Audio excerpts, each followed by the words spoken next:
गरीब किसान है जो फल और सब्जियां उगाकर अपना खानदान पालता है। वो अपने बगीचे में गोबर और बाकी नामियाती खाद का इस्तेमाल करता था, जिससे उसकी उगाई बहुत सी चीजें ताज़ा होती है और सभी ग्राहक उससे ही फल और सब्जियां खरीदते हैं। अरे दिवाकर बाबू, ये पपीते कैसे दिए? 50 रुपए में है। 2 पपीता दे दीजिए। ये लीजिए 100 रुपए। दिवाकर के पास ग्राहकों की कमी नहीं है, पर उसी के बगल में ठेला लगाए बैठे भैरव के पास दिन में 1-2 ग्राहक ही आते हैं, क्योंकि भैरव फल और सब्जियां उगाने के लिए रासायनिक खाद का इस्तेमाल करता है, जिससे उसकी उगाई चीजें अच्छी नहीं होती और उसकी आमदनी भी कम होती है, और इसी वजह से वो दिवाकर से जलता है। इसका जल्द ही कुछ करना पड़ेगा, नहीं तो ये मेरा पूरा कारोबार चौपट कर देगा। भैरव कुछ सोचने लगता है। बहुत सोचने के बाद भैरव के दिमाग में एक आइडिया आता है। वो दिवाकर को फंसाने की साजिश करता है। सुनो दिवाकर भाई, तुम्हें पता है सरकार ने किसानों को सरकारी बीज देने की बात कही है। अरे ये तुमने बहुत अच्छी खबर सुनाई है। अच्छे बीज मिलेंगे तो हम लोग और भी अच्छे से फल और सब्जियां उगा सकते हैं। तो देर किस बात की है? चलो मैं बीज लेने जा रहा हूँ, तुम भी मेरे साथ चलो। भैरव अपने साथ दिवाकर को ले जाता है और उसे एक सरकारी बीज भंडार से बीज के कुछ पैकेट्स देता है। बीज लेने के बाद दिवाकर वहाँ से चला जाता है और भैरव अपनी चाल चलता है। वो अखबार में खबर छपवाता है कि सरकारी बीज भंडार से एक आदमी ने बीज चोरी किए हैं। भैरव उस अखबार को लेकर दिवाकर के पास पहुंचता है। देखो दिवाकर भाई, किसी ने सरकारी बीज भंडार से बीज चोरी किए हैं और तुम्हारे पास भी कुछ पैकेट बीज के हैं, इसीलिए पुलिस तुम्हें भी पकड़ सकती है। पर ये बीज के पैकेट तो तुमने मुझे दिए हैं ना? हाँ मैंने दिए थे, पर ये बात पुलिस को थोड़ी पता है कि किसको बीज मिले हैं और किसने चोरी किए हैं। तो अब मैं क्या करूं? जब तक ये मामला शांत नहीं हो जाता तुम यहाँ से कहीं दूर चले जाओ। पर मैं जाऊँ कहाँ? मैं तुम्हें ले चलता हूँ। भैरव दिवाकर को लेकर दूर एक घने जंगल में जाता है, जहाँ पर अंग्रेजों के जमाने का जेल बना होता है। तुम कुछ दिन इसी जेल के अंदर छुपे रहो, मैं बाद में तुम्हें वापस बुला लूंगा। तुम्हारा बहुत बहुत धन्यवाद भाई, तुमने मुझे उस बेमतलब की आफत से बचा लिया। भैरव वहाँ से वापस आ जाता है और दिवाकर जेल के अंदर एक तहखाने में छिपकर रहने लगता है। अच्छा हुआ जो दिवाकर का बच्चा यहाँ से चला गया। अब लोगों के पास मेरी फल सब्जियाँ खरीदने के अलावा कोई दूसरा रास्ता नहीं होगा। और भैरव महंगे दाम पर फल और सब्जियाँ बेचने लगता है। भाई साहब, आलू कितने रुपए किलो है? 100 रुपए किलो। पर ये तो बहुत ज्यादा महंगा है। मैं तो ऐसे ही बेचूंगा, नहीं लेना है तो जाकर शहर से खरीद कर लाओ। ग्राहक को मजबूरी में भैरव से सब्जियां खरीदनी पड़ती हैं। दिवाकर के न होने का भैरव पूरी तरह से फायदा उठाने लगता है। इसी बीच कुछ चोर शहर के एक बड़ी सी सुनार की दुकान से सोना चुराकर शहर से दूर जंगल की ओर आते हैं। जंगल में चलते हुए उन्हें ये पुरानी जेल दिखती है। सभी आकर इस जेल के पास खड़े हो जाते हैं। इस सोने को छुपाए कैसे? कुछ तो नया उपाय ढूंढना पड़ेगा। अगर पुलिस ने पकड़ लिया तो समझ लो जेल में चक्की पीसनी पड़ेगी। क्यों ना हम इस सोने को गलाकर ईंट बनाए और इसे जेल के बाहर से लगा दे। इससे पुलिस को कोई सबूत भी नहीं मिलेगा। हाँ ये तो बहुत अच्छा सुझाव है। वैसे तुम चोर हो, पर तुम्हारा दिमाग तो पुलिस से भी तेज है। सभी चोर शहर से चुराए हुए सोने को आग से पिघलाते हैं और उनसे ईंट बनाने लगते हैं। चोर सोने से बनाई हुई ईंटों को जेल के बाहर से लगा देते हैं, जिससे पूरी जेल सोने की बन जाती है और चमकने लगती है। ये हुई ना बात। देखो, हमने अंग्रेजों की इस जेल को सोने की जेल में बदल दिया है। अब पुलिस तो क्या, सीबीआई वाले भी हमको पकड़ नहीं सकते। चलो यहाँ से चलते हैं, शहर में जाकर मजे करते हैं। सभी चोर खुशी खुशी शहर के लिए निकल जाते हैं। दूसरी ओर कुछ दिन बीत जाने के बाद भैरव दिवाकर को देखने के लिए जंगल में आता है। वो जेल के अंदर जाता है और जोर से आवाज लगाता है, महाराजा दिवाकर भाई, मैं भैरव हूँ। भैरव की आवाज सुनकर दिवाकर जेल के तय खाने से बाहर आता है। अच्छा किया भाई, जो तुम मुझसे मिलने आ गए, नहीं तो मैं यहाँ पर घुट घुट कर मर ही जाता। भैरव दिवाकर को देखता है और अपने मन में सोचता है, तू मर जाएगा तो मेरा तो फायदा ही फायदा होगा। भैरव के मन में दिवाकर को धोखा देने का ख्याल आता है। वो दिवाकर से कहता है, अरे भाई, क्यों मरने की बात कर रहे हो? अगर तुम्हारा दम घुट रहा है तो चलो, मैं तुम्हें नदी के पास ले चलता हूँ। वहाँ पर कुछ देर ताजी हवा पर बैठते हैं, और वैसे भी तुमसे कुछ बात करनी है। दिवाकर और भैरव जैसे ही जाने के लिए मुड़ते हैं, तभी वहाँ से एक सोने की ईंट नीचे गिर जाती है, जिसकी आवाज सुनकर ये दोनों रुक जाते हैं। भैरव देखता है कि ईंट बहुत चमकदार है। वो पास जाता है और ईंट को उठाता है। ये तो सोने की ईंट है। भैरव जेल की ओर नजर घुमाता है तो देखता है पूरी जेल सोने के ईंटों से बनी है। ये देखकर भैरव बेहद खुश हो जाता है। उसको खुश होता हुआ देख दिवाकर उससे पूछता है, क्या हुआ भाई, तुम बहुत खुश नजर आ रहे हो? भैरव ईंट को पीछे छुपाते हुए हड़बड़ी में कहता है, कुछ नहीं, तुम जाओ यहाँ से। आपने तो कहा कि हम दोनों नदी के किनारे ताजी हवा में जाएंगे, और आप मुझसे कुछ बात करना चाहते हो। मैं ये कह रहा था कि पुलिस ने उस चोर को पकड़ लिया है, जिसने बीज भंडार में सरकारी बीज चुराया था। अब तुम्हें कोई खतरा नहीं है। जाओ, तुम अपने घर जा सकते हो। ये तो तुमने दिल खुश करने वाली खबर सुना दी। चलो घर चलते हैं। नहीं, मुझे थोड़ा काम है। तुम चलो, मैं बाद में आता हूँ। ठीक है, तुम अपना काम खत्म करके आओ, मैं जा रहा हूँ। दिवाकर खुशी खुशी अपने घर के लिए निकल जाता है। दूसरी ओर सोने के ईंटों से बनी जेल को देखकर भैरव खुशी से पागल हो जाता है। मेरी तो लॉटरी लग गई। कहाँ 50 रुपए की सब्जियां बेचनी पड़ती थी, और अब करोड़ों का सोना मेरे हाथ लग गया है। भैरव जेल की दीवारों पर लगी सोने के ईंटों को निकालने लगता है और पास में पड़े एक थैले में सोने के ईंट भरने लगता है। तभी शहर से सारे चोर वापस आ जाते हैं। अच्छा बेटा, हमने ये सोना तुम्हारे लिए चुराया है। कौन हो तुम? हमारा सामान चुराते हो और हमसे ही पूछते हो कौन हो तुम? ये सोना मेरा है, इसे पहले मैंने ही देखा है, पर इसे यहाँ तो हम लेकर आए हैं ना। भैरव चोरों की बातों को अनसुनी करके सोने के ईंटों को थैले में भरने लगता है। लगता है ये ऐसे नहीं मानेगा। चलो उसके हाथ पैर तोड़ते हैं। तीनों चोर मिलकर भैरव को मारने लगते हैं। ये सभी लड़ाई कर ही रहे होते हैं कि तभी कुछ पुलिस वाले जो कि इस जंगल के पास से गुजर रहे थे, वो इन्हें देख लेते हैं। वो देखो, वहाँ पर कुछ लोग लड़ाई कर रहे हैं। चलो, जल्दी चलो। इंस्पेक्टर सोने की जेल के पास आ जाता है। बाप रे, इतना सारा सोना! ये सोना हमारा है, हमने इसे शहर से चुराया है। अच्छा, तो शहर में जो सोने की चोरी हुई है वो तुमने चुराया है। हवलदार, इन सबको गिरफ्तार कर लो। इंस्पेक्टर साहब, मैं चोर नहीं हूँ। अगर चोर नहीं हो तो ये सोना थैले में भरकर कहाँ ले जा रहे थे? इंस्पेक्टर सभी चोरों को और भैरव को जेल में बंद कर देता है और सारा सोना ले जाकर शहर में उस सोनार को वापस कर देता है जिसकी दुकान से ये सोना चोरी हुआ होता है।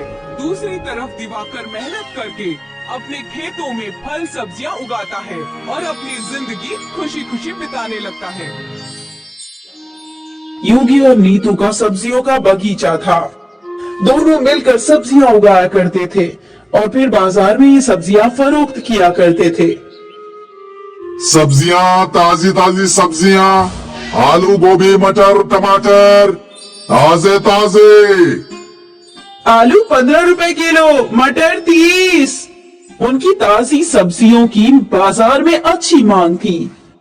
कुछ ही देर में उनकी सारी सब्जियां खत्म हो जाया करती थी और वो लोग घर लौट जाया करते थे। घर पे उनकी बेटी रानी उनका इंतजार किया करती थी। रानी बीमार थी, इसलिए वो ज्यादा से ज्यादा वक्त आराम ही किया करती थी। अम्मी, अबू, मैं आपका इंतजार कर रही थी। आप मेरे लिए पकौड़े लाए हैं क्या? नहीं बेटा, आज बाजार में पकोड़े वाला आया ही नहीं। तुम्हारे लिए पकौड़े तो नहीं लाए, लेकिन ये देखो। वाह, आम। रानी को तली हुई चीजें बेहद पसंद थी, लेकिन वो चीजें उसके लिए जहर थी।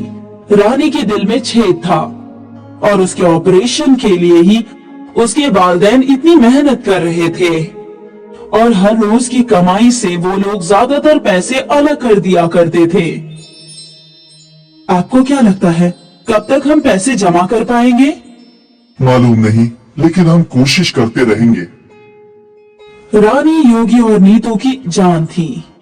वो किसी भी हालत में बस रानी को ठीक करना चाहते थे। रोज सुबह 5 बजे दोनों खेतों के लिए निकल पड़ते थे। सुबह 9 बजे तक खेतों का सारा काम निपटा कर बाजार के लिए रवाना हो जाते थे और यहाँ बाजार में घंटों कड़ी धूप में खड़े रहकर सारी सब्जियां बेचा करते थे। एक रोज की बात है, नीतू और योगी खेतों में काम कर रहे थे। क्या तुम आज तन्हा बाजार जा पाओगी? चली तो मैं जाऊंगी, लेकिन आप कहाँ जा रहे हैं? गर्मियां आने वाली हैं और गर्मियों में नींबू की काफी मांग होती है, इसलिए मुझे नींबू के पौधे खरीदने हैं। वैसे भी बाजार में नींबू के दाम में इजाफा हो रहा है। हाँ हाँ, जरूर जाइए। हमें कैसे भी करके जल्दी से जल्दी ऑपरेशन के लिए पैसे जमा करने हैं। हाँ। नीतू सारी सब्जियां लेकर बाजार के लिए निकल गई और योगी नींबू के पौधे खरीदने निकल पड़ा। योगी एक पौधों की नर्सरी में पहुंचा। जी फरमाइए, मुझे नींबू के पौधे चाहिए। भाईजान, एक भी पौधे नहीं है, सारे फरोख्त हो गए। ठीक है। योगी दूसरी नर्सरी में गया। नींबू के पौधे हैं क्या? नहीं भाई, सारे खत्म हो गए। ठीक है। योगी कई और नर्सरी में गया, उसे कहीं भी नींबू के पौधे नहीं मिले। अरे अब क्या करूं? सोचा था नींबू को पौधे से नींबू उगाकर फरोख्त करूंगा तो कुछ अच्छे पैसे मिलेंगे, लेकिन मुझे तो एक भी पौधा नहीं मिला। योगी अपनी सोच में चल रहा था, तभी उसका तवज्जो जंगल के बीच बने एक घर की जानिब गया। इस घर के बाहर बहुत बड़ा बगीचा था और पूरे बगीचे की हालत बेहद खराब थी। एक ज़ईफा खातून बड़ी मुश्किल से इस बगीचे की सफाई करने की कोशिश कर रही थी। योगी उस ज़ईफा खातून के पास गया। क्या हुआ अम्मा? तुम्हारा बगीचा इतना बड़ा है, लेकिन इसकी ऐसी हालत कैसे हो गई? अब क्या बताऊं बेटा, मेरे पास बड़ा बगीचा तो है, लेकिन इसकी देखभाल करने वाला कोई नहीं है। देख मेरी हालत, मैं ज़ईफा भला कैसे इतना काम तन्हा कर सकती हूँ।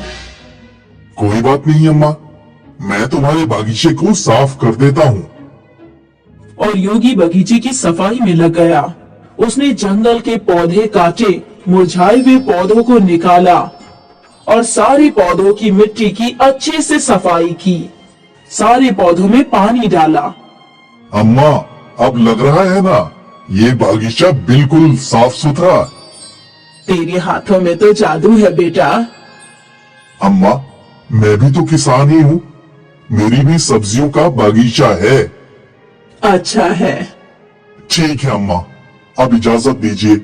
अरे रुक रुक बेटा। ज़ईफा खातून अपने घर में गई और एक पोटली उसने योगी के हाथ में रख दी। ये क्या है? नींबू के बीज है, तुझे नींबू उगाने हैं ना? जा इन्हें ले जा और अपने बगीचे में बो दे। आपको कैसे इल्म हुआ कि मुझे नींबू उगाने हैं? मुझे सब इल्म है, मैंने धूप में अपने बाल सफेद नहीं किए हैं। योगी ने वो पोटली ले ली और अपने घर की जानिब चल पड़ा। योगी घर पहुंचा तो नीतू कबल ही पहुंच चुकी थी। बड़ी देर लग गई आपको, और नींबू के पौधे कहाँ हैं? किसी भी नर्सरी में नींबू के पौधे नहीं मिले। घर लौट रहा था तो जंगल में एक घर नजर आया, जिसके बाहर एक बड़ा बागीचा था। एक ज़ईफा खातून तन्हा बगीचा साफ कर रही थी, तो मैंने उनकी मदद कर दी और उसी में देरी हो गई। ठीक है। और ये देखो, उस ज़ईफा खातून ने मुझे नींबू के बीज दिए हैं। मालूम नहीं उन्हें कैसे इल्म हुआ कि मुझे नींबू उगाने हैं। अजीब है। खैर छोड़िए, कम से कम हम इन बीजों को बो देते हैं।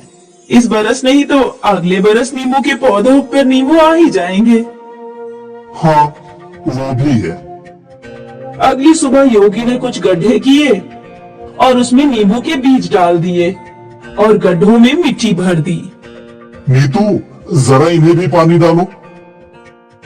हाँ आई। नीतू ने जैसे ही उस जगह पर पानी डाला तो उन बीजों से फौरन पौधे उगने लगे। दोनों हैरान हो गए और पौधा उगते ही उन पौधों पर नींबू लटकने लगे। लेकिन ये नींबू अलग थे। नींबू कुछ ज्यादा ही चमक रहे थे। इतने चमकदार नींबू? योगी ने एक नींबू तोड़ा तो वो हैरान हो गया। वो नींबू सोने का था।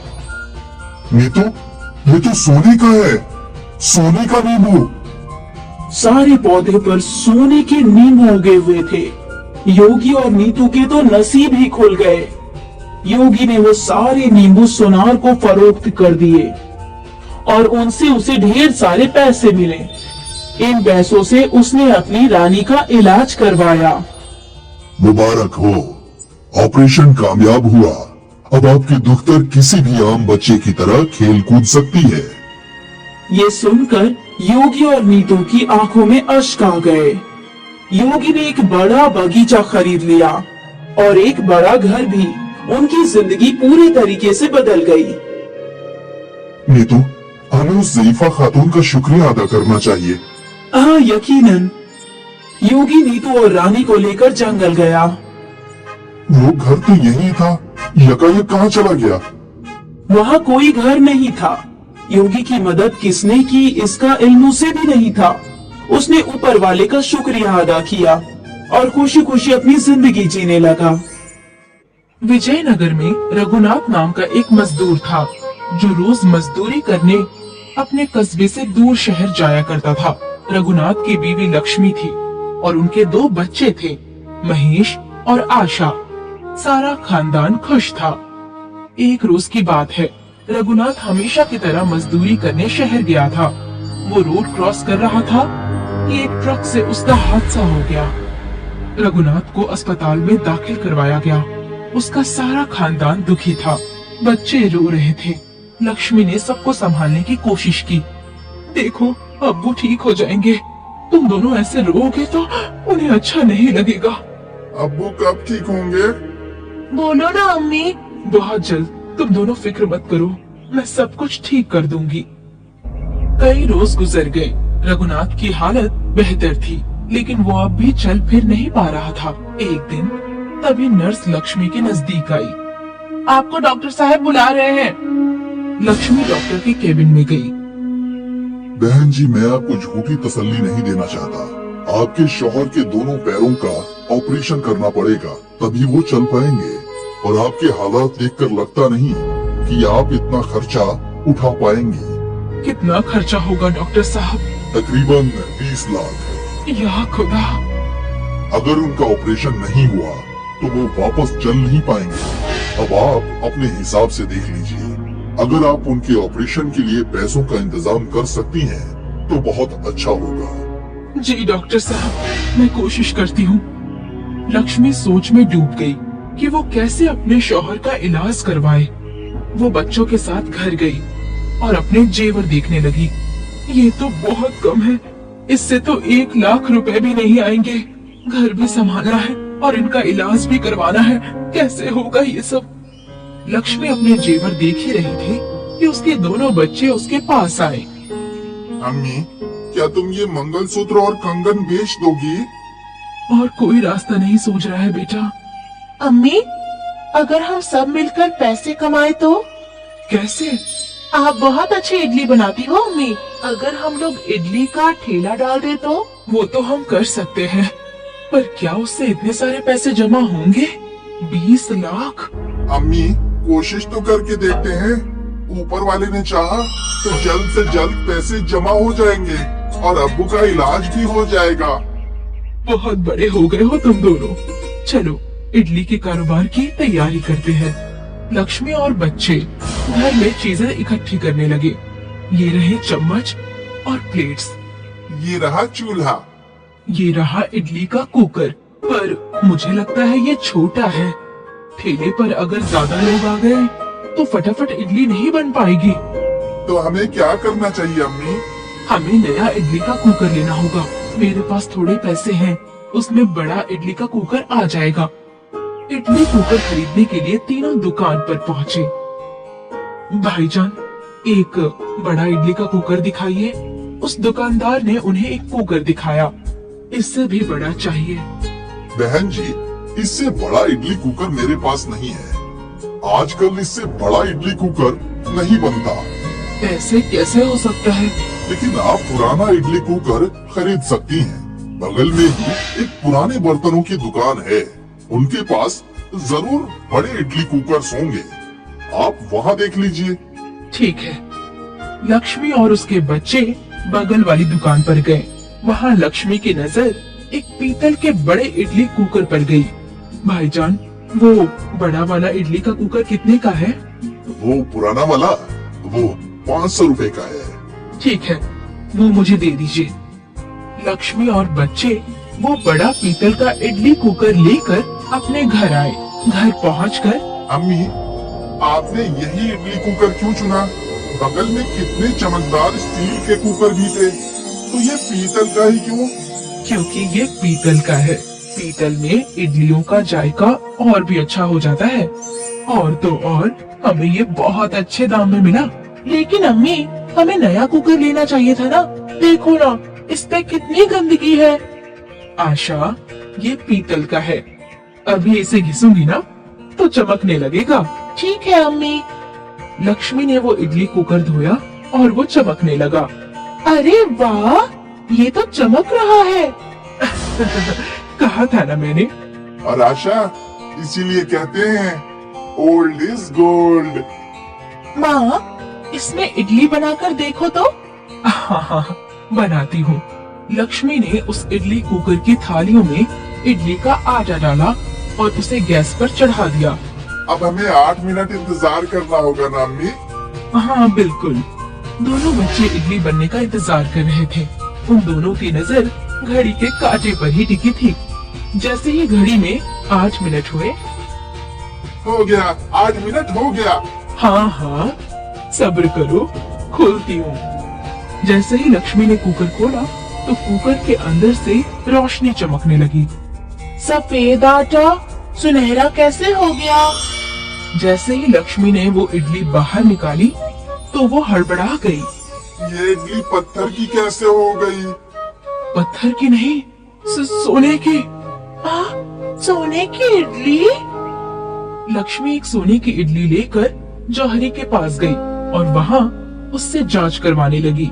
ये खरा सोना है। ये सुनकर लक्ष्मी को अपने कानों पर यकीन नहीं हुआ। वो घर लौटी और ये बात अपने बच्चों को बताई तो वो खुशी से कूदने लगे। हमारे पास इतनी सारी सोने की इडली है। अम्मी, इनको बेचकर हम अब्बू का इलाज करवा सकते हैं ना? हाँ, ये इतना सारा सोना है कि हम सोच भी नहीं सकते बच्चों। कुछ दिनों बाद लक्ष्मी ने जौहरी को 2 सोने की इडलियां बेच दी और उससे मिले हुए पैसों से अपने शौहर रघुनाथ के पैरों का ऑपरेशन करवाया। रघुनाथ वापस चलने लगा। 2 और सोने की इडलियां बेचकर लक्ष्मी ने नया घर खरीद लिया। रघुनाथ और उसका खानदान नए घर में हंसी खुशी रहने लगे। आज भी वो इडली का कुकर लक्ष्मी के पास ही है, लेकिन वापस उसने कभी सोने की इडली नहीं बनाई। अम्मी, क्या हम वापस सोने की इडलियां नहीं बनाएंगे? नहीं, क्योंकि ऊपर वाले ने हमें जितना दिया है वो हमारे लिए काफी है। और वैसे भी आशा, अम्मी हमेशा बोलती है ना, लालच बुरी बला है। हाँ, और हमें लालच बिल्कुल नहीं करनी चाहिए।